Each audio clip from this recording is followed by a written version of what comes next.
যে সত্য বলার জন্য এই দেশের মানুষ আমাদেরকে প্রতিনিধিত্ব করার জন্য জাতীয় সংসদে পাঠিয়েছে। আমরা বলেছিলাম আমরা ইনসাফ প্রতিষ্ঠা করব, আমরা বলেছিলাম আমরা ন্যায় প্রতিষ্ঠা করব।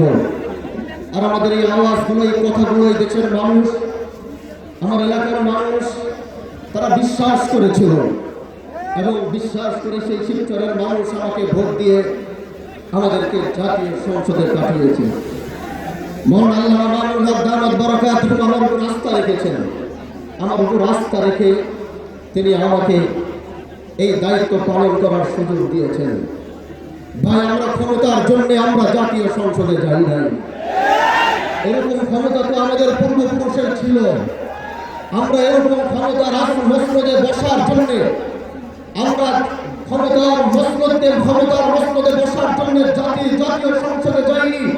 আমরা এদেশের মানুষের কণ্ঠ হয়ে কথা বলার জন্য জাতীয় সংসদে গিয়েছি।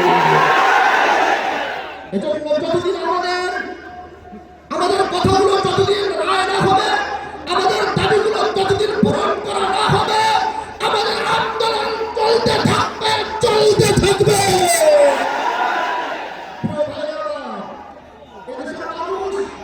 70% মানুষ গণভোটের পক্ষে রায় দিয়েছে।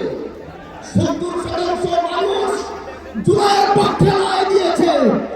এজন্য এদেশের জনগণের ম্যান্ডেটের বাইরে কি অন্য কিছু করার কোন সুযোগ করা হবে না।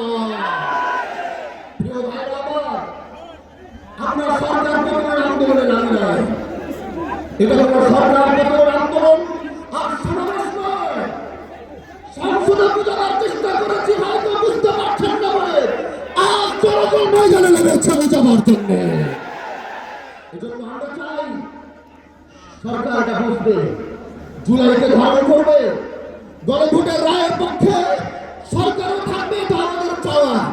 এজন্য আগামী বাংলাদেশে আমরা জুলাইকে মাইনাস করে আমরা কিচ্ছু করতে পারবো না। প্রিয় ভাইরা আমার, এই ময়দান থেকে এটাই বলতে চাই, আমরা জাতীয় সংসদে আমরা জনগণের কণ্ঠ হয়ে কথা বলবো। আর যখনই রাজপথে ডাক আসবে, আপনাদের রাজপথ থেকে কথা বলতে হবে। আল্লাহ পাক আমাদেরকে কবুল করুন।